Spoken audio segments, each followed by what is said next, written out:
All right, so today I want to talk about something that I guarantee you've done, probably this week, maybe today. And the wild part is you did it without even deciding to. Picture this. You're standing at a bus stop, just minding your own business, nobody around. And someone shows up. A stranger walks up, or a group walks by, or you almost make eye contact with somebody.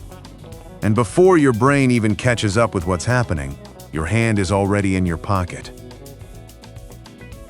You pull out your phone, you unlock it, you start scrolling, and there's nothing there.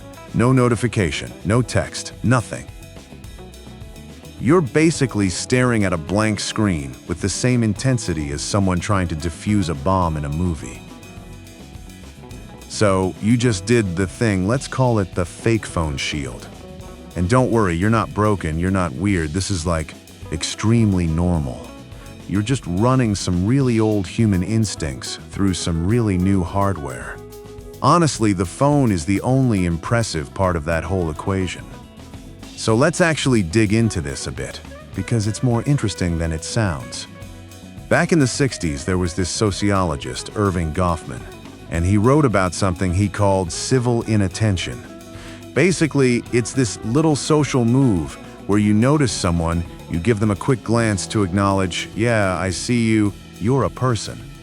And then you very deliberately look away, so neither of you has to actually deal with each other.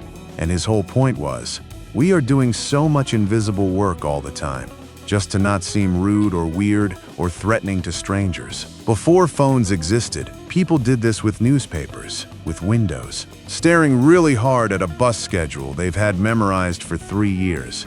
The phone didn't invent this behavior, it just gave it better lighting and way more battery life. There's actually a term for what's happening here. It's called defensive isolation, basically using your device like a little portable shield. And the logic is kind of sad if you think about it too long. Standing around in public with nothing to do basically broadcasts, hey, I'm available. And available means someone might come talk to you, might ask you something, might judge you for just existing without a task, apparently. Which is a crime now, I guess. So your brain does this lightning-fast calculation and goes, okay, looking busy, even fake busy, even staring at an empty inbox busy, is safer than looking approachable. It's not really about the phone itself. It's that we're outsourcing our discomfort onto a 5-inch screen. Because just standing there and looking around apparently reads as kind of unhinged now, instead of just a guy waiting for a bus. And this isn't just some old professor's notes from 60 years ago collecting dust. In 2016, 2 researchers, James Roberts and Meredith David, actually published a study on this. It's in a journal called Computers in Human Behavior, and they looked at what's now called phubbing, which is just phone snubbing, ignoring someone in front of you for your phone.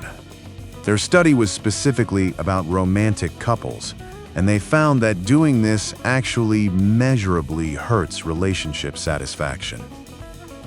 So no, they weren't out there studying bus stops, but the mechanism is basically identical. The phone becomes this easy exit ramp out of interacting with whoever's near you, whether that's your partner sitting right next to you on the couch, or some random stranger who hasn't even done anything except exist within 12 feet of you. And here's the twist that I think is actually kind of funny. The shield works. It does what it says on the tin.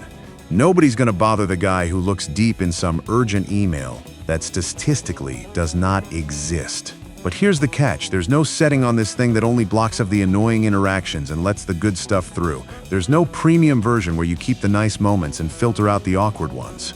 It's one dial and it's set to off.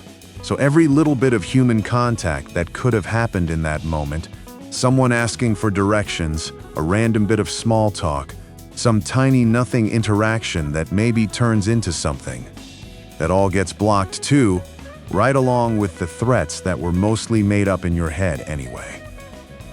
So here's the thing I actually want you to take from this. Next time you're standing somewhere alone and you feel your hand drifting toward your pocket before you've even thought about why, just pause for a second.